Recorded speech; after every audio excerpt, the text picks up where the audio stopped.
Les coulisses du studio parisien où se tournait Voix d'or, l'émission musicale la plus regardée du pays, bourdonnaient d'une tension électrique. C était un labyrinthe de câbles noirs serpentant sur le sol, de projecteurs froids, projetant des halos bleutés sur des visages anxieux et de producteurs pressés qui murmuraient des ordres dans leurs oreillettes. L'air sentait un mélange âcre de lac, de sueur et d'ambition démesurée. Ce décor, conçu pour fabriquer des étoiles, ressemblait davantage à une arène moderne où le glamour naine était qu'une fine couche de vernis cachant une compétition féroce. Pour survivre ici, il ne suffisait pas d'avoir du talent. Il fallait posséder les bons contacts, le bon look, le bon sourire calculé. C était un monde où l'authenticité était une faiblesse, une anomalie à éliminer rapidement avant qu'elle n'atteigne la scène et ne contamine l'illusion parfaitement orchestrée du succès. Au milieu de cette agitation, Manon Petit se tenait à l'écart, comme une note silencieuse dans une partition chaotique. À 21 ans, elle semblait avoir apporté avec elle la poussière et la simplicité de son Cantal natal. Ses vêtements, propres mais usés par le long voyage en train, contrastaient violemment avec les tenues scintillantes des autres candidates. Elle serrait contre elle un vieil étui à guitare, dont les coins élimés racontaient des années de pratique solitaire dans sa petite chambre. Mais ce qui la distinguait le plus, c'étaient ses yeux. Malgré la faim qui tiraillait son ventre et la peur qui nouait sa gorge, il brillait d'une lueur d'espoir presque naïve, une conviction inébranlable que la musique, sa musique, pouvait transcender les apparences. Elle n'était pas venue chercher la gloire, mais simplement une chance de chanter, de gagner assez pour manger et aider sa famille.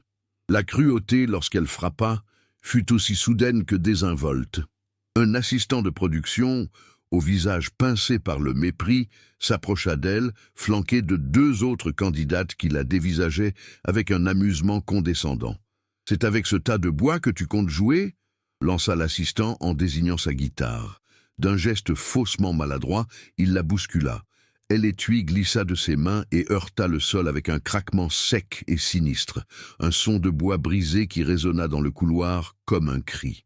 Un silence glacial s'installa. Manon resta figée, le souffle coupé, avant de s'agenouiller lentement. Elle ne pleura pas. Ses mains tremblantes ouvrirent l'étui pour révéler le corps éclaté de son unique instrument, sa seule voix. Elle commença à ramasser les morceaux, un par un, avec une dignité silencieuse qui était plus déchirante que n'importe quelle larme. Observant la scène depuis l'ombre d'une porte, Laurent Mercier sentit quelque chose se briser en lui. Lui, le producteur cynique, le juge blasé qui avait transformé la musique en une industrie lucrative, fut transpercé par la violence de cette injustice ordinaire. Il avait fui le bruit assourdissant du plateau pour trouver un peu de calme, mais il avait trouvé une scène qui hurlait en silence. Il vit le sourire suffisant sur le visage de l'assistant et la résilience farouche de cette jeune fille qui, au lieu de s'effondrer, rassemblait les débris de son rêve. Une colère froide et protectrice monta en lui, une émotion qu'il croyait avoir perdue depuis longtemps. Ces moments de cruauté gratuite nous rappellent à quel point l'espoir peut être fragile. Si vous croyez aussi à la force de ceux qui refusent de se laisser abattre, votre soutien en vous abonnant nous aide à continuer de partager ces histoires essentielles. Laurent resta dans l'ombre, le cœur battant au rythme sourd de l'injustice qu'il venait de présencier. Il regardait Manon ramasser les fragments de son âme avec une dignité qui le poignardait. Une image oubliée remonta à la surface de sa conscience, celle d'un jeune homme de 20 ans, lui-même, dans un studio miteux de banlieue, tenant sa première guitare électrique comme un trésor, vibrant d'une passion si pure qu'elle semblait pouvoir faire trembler les murs. Où était passé ce garçon? Il s'était perdu en chemin. Remplacé par un homme blasé qui pesait la musique en euros et en parts de marché. La vue de Manon, agenouillée au milieu des débris, ne lui montrait pas seulement la cruauté du monde qu'il avait contribué à créer, elle lui renvoyait l'écho assourdissant de son propre vide, de sa propre trahison artistique. Sortant de sa torpeur, il se dirigea d'un pas décidé vers une jeune femme qu'il avait remarquée à plusieurs reprises. Camille, une assistante de production, se distinguait par son efficacité discrète et une absence totale de la cruauté prédatrice qui régnait dans ses couloirs. Il l'intercepta près d'une régie, son ton ne laissant aucune place à la discussion. « Cette fille, celle avec la guitare cassée, dit-il, sa voix basse et tendue. Je veux qu'elle monte sur scène, ce soir, trouver un moyen. » Camille le fixa, les yeux écarquillés. Surprise par l'intensité de cet ordre venant d'un homme réputé pour son indifférence glaciale. C était plus qu'une simple requête. C était un défi lancé à toute la machine de production, un acte de rébellion silencieux dont elle devenait, malgré elle, l'instrument. Pour Camille, cet ordre était un véritable séisme professionnel. Elle connaissait les règles, la planification millimétrée de ses missions, où chaque seconde était monétisée. Inscrire une candidate non prévue, surtout une qui venait d'être la cible d'une humiliation publique par un membre de l'équipe, était un suicide de carrière. Pourtant, le regard de Laurent Mercier contenait une urgence qui transcendait la simple autorité. Et puis, il y avait l'image de Manon, seule avec son instrument brisé. Camille avait elle aussi grandi loin de Paris. Elle connaissait le poids des rêves fragiles. Elle prit une profonde inspiration, sentant le poids de la peur et de la responsabilité s'abattre sur ses épaules. Elle hocha la tête, acceptant la mission impossible. Elle allait devoir mentir, manipuler les plannings et affronter la colère de ses supérieurs. Mais quelque chose lui disait que C était la seule chose juste à faire. La guitare N n'était pas un simple objet pour Manon. C était une extension de son histoire, un héritage sacré. Son grand-père, un fermier aux mains épaisses et calleuses, la lui avait offerte avant de mourir, en lui disant que leur racine N était pas seulement dans la terre du Cantal, mais aussi dans les chansons qu'ils se transmettaient. Elle avait appris à jouer dans sa petite chambre, les fenêtres donnant sur des champs silencieux, ses doigts glissant sur les frettes usées jusqu'à saigner. Chaque note était un hommage, chaque mélodie une conversation avec ceux qui n'étaient plus là. L'instrument portait les cicatrices de sa vie, une éraflure datant d'une chute à vélo, une tache sombre là où une larme avait séché. Le voir brisé sur le sol froid du studio, ce N était pas seulement du bois qui se fendait, était le fil de sa mémoire qui se rompait. Son voyage jusqu'à Paris avait été un acte de foi désespéré. Elle avait économisé pendant 1 an, travaillant à la petite épicerie du village, mettant de côté chaque centime pour le billet de train. Elle avait voyagé de nuit pour payer moins cher, le ventre vide, serrant son étui contre elle comme un bouclier contre l'immensité intimidante de la capitale. En arrivant, le contraste l'avait frappée de plein fouet. Les lumières, le bruit, les visages pressés et indifférents. Elle se sentait invisible, une paysanne égarée dans un monde de paillettes et d'arrogance. Les autres candidates la regardèrent de haut, chuchotant sur ses vêtements simples, sur son accent qu'elle essayait de gommer. Elle n'était pas venue pour la gloire, mais pour l'espoir de gagner assez pour que sa mère n'ait plus à s'inquiéter de la prochaine facture. Camille la retrouva dans une alcôve sombre, près des sorties de secours. Manon ne pleurait toujours pas. Elle essayait méthodiquement de réassembler les morceaux de sa guitare dans l'étui, comme un puzzle macabre, ses gestes lents et précis trahissant une douleur plus profonde que les larmes. Camille s'approcha doucement, s'accroupit à ses côtés et attendit un instant en silence. Puis, d'une voix douce, elle dit « Monsieur Mercier veut vous entendre chanter ». Manon releva la tête, son regard embué par un mélange d'incompréhension et de méfiance. Pourquoi l'homme le plus puissant de l'industrie, le juge que tout le monde craignait, s'intéresserait-il à elle, la fille sans importance à l'instrument détruit? C'était une lueur d'espoir si improbable qu'elle ressemblait à une nouvelle forme de cruauté. Pendant ce temps, Laurent avait regagné son fauteuil de juge sur le plateau principal.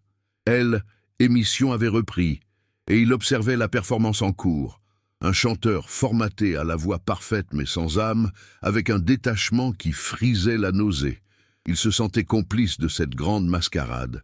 Chaque applaudissement du public, chaque commentaire élogieux de ses collègues juges sonnait faux à ses oreilles. Il était le roi d'un royaume de plastique. La décision qu'il avait prise dans le couloir commençait à peser sur lui.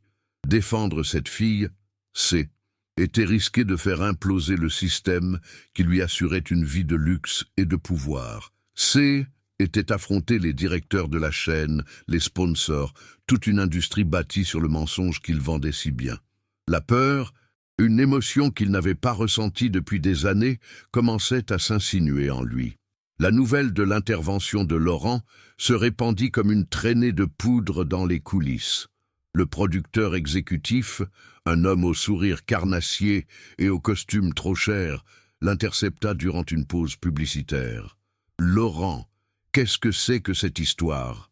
Sa voix était un sifflement venimeux. « Tu sais très bien qu'elle ne correspond pas à notre cible. Elle est triste. Le public veut du rêve, pas la misère du monde. » Laurent le fixa, ses yeux devenus deux éclats de glace. « Le public veut de la vérité, Jean-Pierre. Peut-être que tu l'as juste oublié à force de leur vendre des illusions. » Le ton était sans appel. Était une ligne qu'il venait de tracer dans le sable, un point de non-retour. La bataille ne faisait que commencer, et il savait qu'il serait seul. La machine de production, vexée par ce qu'elle considérait comme un caprice de star, commença son travail de sape. On informa Manon qu'elle passerait en dernier, juste après le numéro le plus populaire et le plus bruyant de la soirée. Une tactique classique pour qu'une performance acoustique paraisse fade et sans énergie. On lui refusa l'accès à une guitare de remplacement, prétextant des questions d'assurance. Son micro ne fut testé que quelques secondes, à la hâte. Les autres concurrentes, sentant le vent tourner, redoublèrent de mépris. Elle la bousculait dans les couloirs, laissait tomber des commentaires blessants juste assez forts pour qu'elle les entende. Chaque porte se fermait, chaque visage se détournait. L'univers entier semblait conspirer pour la réduire au silence, avant même qu'elle ait pu ouvrir la bouche. La peur s'empara de Manon, une vague glaciale qui menaçait de la submerger. La guitare n'était pas seulement son accompagnement, était son armure. Ses cordes étaient un rempart, derrière lequel elle pouvait cacher son visage, ses mains tremblantes. Chanter a cappella, seule au centre de cette immense scène, sous le regard de millions de personnes, lui semblait une épreuve insurmontable. L'idée de fuir, de retourner dans l'anonymat de son village, devint une tentation douloureuse. Elle pensa à sa famille, à leur fierté, à leurs espoirs placés en elle. Échouer était une chose, mais abandonner avant même d'avoir essayé serait une trahison. C'est dans ces moments de doute absolu que l'on découvre sa véritable force. Si vous aussi, vous trouvez l'inspiration dans ces histoires de résilience, pensez à vous abonner pour nous aider à en partager davantage. Quelques minutes avant son passage, alors qu'elle luttait pour ne pas s'effondrer, Camille la rejoignit. Elle ne lui offrit pas de paroles de réconfort creuses. Elle la regarda droit dans les yeux et lui tendit un simple verre d'eau. « Oubliez-les » murmura-t-elle avec une intensité surprenante. « Oubliez les lumières, les juges, les caméras. Il n'y a que vous. Chantez pour votre grand-père, chantez pour votre village. Racontez-leur votre histoire. C'est tout ce qui compte. » Ces mots simples, prononcés avec une sincérité désarmante, agirent comme un baume. Ils ne dissipèrent pas la peur, mais ils lui donnèrent un sens. Manon comprit qu'elle n'avait pas à être une star. Elle devait juste être elle-même. Était son unique arme. Depuis son fauteuil, Laurent suivait la scène sur un petit moniteur de contrôle.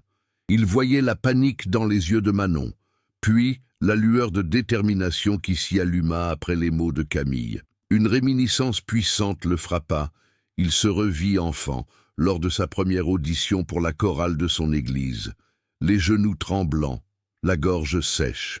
Il se souvint de la joie pure et terrifiante de chanter juste pour la beauté du son. Quand avait-il perdu cela? Quand la musique était-elle devenue un travail, une stratégie, une source de revenus? En cet instant, il comprit que le sort de cette jeune fille était intimement lié au sien. Il n'essayait pas de la sauver, il essayait de se sauver lui-même de la prison dorée qu'il avait mis tant d'années à construire. Son cœur se serra lorsque la voix de l'animateur annonça son nom. Le silence se fit sur le plateau. Quand le présentateur annonça son nom, Manon s'avança dans la lumière aveuglante. Elle semblait minuscule sur l'immense scène circulaire, un point fragile au centre d'une arène conçue pour dévorer les âmes. Un murmure perplexe parcourut le public et le jury en la voyant arriver les mains vides. Pas de guitare, pas de piano, pas de bande-son, juste elle. Dans ses vêtements simples, sous le poids de milliers de regards curieux et déjà un peu moqueurs. Elle ferma les yeux un instant, ignorant les visages des juges, les objectifs froids des caméras. Elle n'était plus à Paris, dans ce temple du faux-semblant. Elle était de retour dans sa chambre, la fenêtre ouverte sur les champs endormis du Cantal, sur le point de chanter une berceuse pour son grand-père. Elle inspira profondément, emportant avec elle l'odeur de la terre et des foins coupés. Le silence fut brisé par une note unique, pure et tremblante. Sa voix s'éleva, a cappella, sans aucun artifice pour la soutenir ou la masquer. Ce N n'était pas la voix puissante et formatée des autres concurrents. C était une voix chargée de l'histoire de sa terre, une voix qui portait la rudesse du vent sur les plateaux et la douceur des soirs d'été. Elle chantait une vieille complainte auvergnate, une chanson sur les racines, la faim et les rêves qui poussent comme des fleurs sauvages entre les pierres. Chaque mot était habité, chaque mélodie était une confidence. Elle ne faisait pas une performance. Elle ouvrait son cœur et laissait son histoire s'écouler, une rivière de vérité brute qui inondait le studio et balayait sur son passage tout le cynisme et le clinquant. Le temps semblait s'être arrêté, suspendu à la fragilité de ce chant. Le studio était pétrifié, plongé dans un silence hypnotique. Les techniciens dans les régies avaient cessé leur mouvement. Les caméramans restaient immobiles, leurs objectifs fixés sur le visage de Manon. Dans le public, des larmes coulaient silencieusement sur des joues maquillées. Les deux autres juges, habituellement si prompts à la critique acérée, la regardaient avec une incrédulité totale, leur carnet de notes oublié sur leurs genoux. Ils ne voyaient plus une candidate mal fagotée, mais l'incarnation d'une authenticité qu'ils avaient eux-mêmes perdue depuis longtemps. Assis à sa place, Laurent ne la quittait pas des yeux. Son masque de froideur s'était fissuré, laissant apparaître l'homme qu'il avait été autrefois. Il ne pleurait pas, mais une douleur exquise et libératrice tordait ses entrailles. Il venait d'entendre non pas une chanson, mais le son de sa propre âme perdue. La dernière note s'éteignit, laissant derrière elle un vide vibrant, un silence plus assourdissant que n'importe quel applaudissement. Manon rouvrit les yeux, le souffle court, s'attendant à la sentence, au verdict cruel de ce monde qui n'était pas le sien. C'est alors que, avant que quiconque ait pu prononcer un mot, un son retentit, celui d'une chaise que l'on repousse. Lentement, Laurent Mercier se leva. Tous les regards convergèrent vers lui. Il était le roi de cette arène. Le juge implacable, dont le pouce levé ou baissé pouvait faire ou défaire une carrière. Mais l'homme qui se tenait là était plus un roi.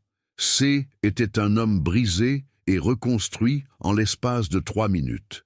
Il prit le micro posé devant lui, ses mains tremblant légèrement. Le silence devint encore plus dense, chargé d'une attente insoutenable. Sa voix, lorsqu'elle s'éleva, était rauque, étranglée par une émotion qu'il ne cherchait plus à contenir. Depuis 10 ans, commença-t-il, s'adressant non pas à Manon, mais à l'univers entier. Je cherche une voix. Ce soir, j'ai retrouvé la musique. Il marqua une pause, ses yeux brillants de larmes non versées. Ce que vous venez d'entendre, ce n'est pas une candidate, c'est la vérité. Ces mots, d'une simplicité désarmante, agirent comme une détonation. Ils firent voler en éclats les règles du jeu, les stratégies marketing, toute la structure artificielle de l'émission. Un instant de stupeur flotta dans l'air, puis le public explosa. Ce ne fut pas une simple ovation, mais un raz-de-marée sonore, une vague de émotion pure qui déferla sur la scène. Au milieu de ce tumulte, Manon regarda Laurent et une unique larme, chaude et salée, traça un sillon sur sa joue. Elle était enfin entendue. Les jours qui suivirent furent un tourbillon. La performance de Manon n'avait pas seulement gagné une soirée. Elle avait déclenché une onde de choc qui secoua toute l'industrie musicale. La vidéo de son passage, filmée par un spectateur sur son téléphone, devint virale avant même la fin de la diffusion officielle, embrasant les réseaux sociaux d'une ferveur que personne n'avait anticipée. L'histoire de la guitare brisée et du sabotage en coulisses se propagea, devenant un symbole puissant de la lutte entre l'authenticité brute et le cynisme corporatiste. Manon ne remporta pas la compétition. Une autre candidate formatée fut couronnée comme prévu, mais cela n'avait aucune importance. Aux yeux de la France entière, elle était la seule et unique gagnante, la voix qui avait brisé le silence et exposé la vacuité d'un système à bout de souffle. Pour Laurent, cette explosion médiatique fut la confirmation qu'il attendait. Libéré du poids de son propre cynisme, il agit avec une rapidité et une détermination qui stupéfièrent son entourage. Le lendemain matin, il rompit officiellement son contrat de plusieurs centaines de milliers d'euros avec la chaîne, un acte de défiance spectaculaire qui fit la une des journaux. Il ne donna aucune interview sensationnaliste, se contentant d'un communiqué laconique affirmant qu'il souhaitait désormais se consacrer à la musique qui avait une âme. Il utilisa ses propres fonds, son immense fortune amassée en vendant des illusions, pour poser la première pierre d'un projet qui serait sa rédemption. Il ne s'agissait plus de fabriquer des étoiles, mais de permettre aux vraies constellations, celles cachées par la pollution lumineuse du show business, de briller enfin. Il créa un label indépendant qu'il baptisa Racine. Le nom était une évidence, un hommage direct à la chanson qui avait tout changé.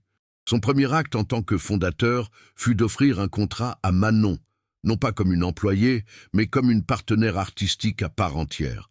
Ensemble, ils allèrent plus loin. Ils mirent sur pied une fondation destinée à dénicher et soutenir les jeunes talents des zones rurales et des territoires isolés de France, ces voix que personne ne prenait la peine d'aller écouter. La fondation offrait des bourses, des instruments de musique et un accompagnement pour que jamais plus un rêve ne se brise sur le sol froid d'un studio parisien par manque de moyens ou par la cruauté d'un système qui ne valorise que l'apparence. Leur nouvelle vie commença, loin du faste et du mensonge. Laurent abandonna sa quête de tube pour devenir un chercheur d'âme, trouvant plus de richesse dans une mélodie hésitante venue du fond du Morvan que dans tous les disques de platine qui ornaient autrefois ses murs.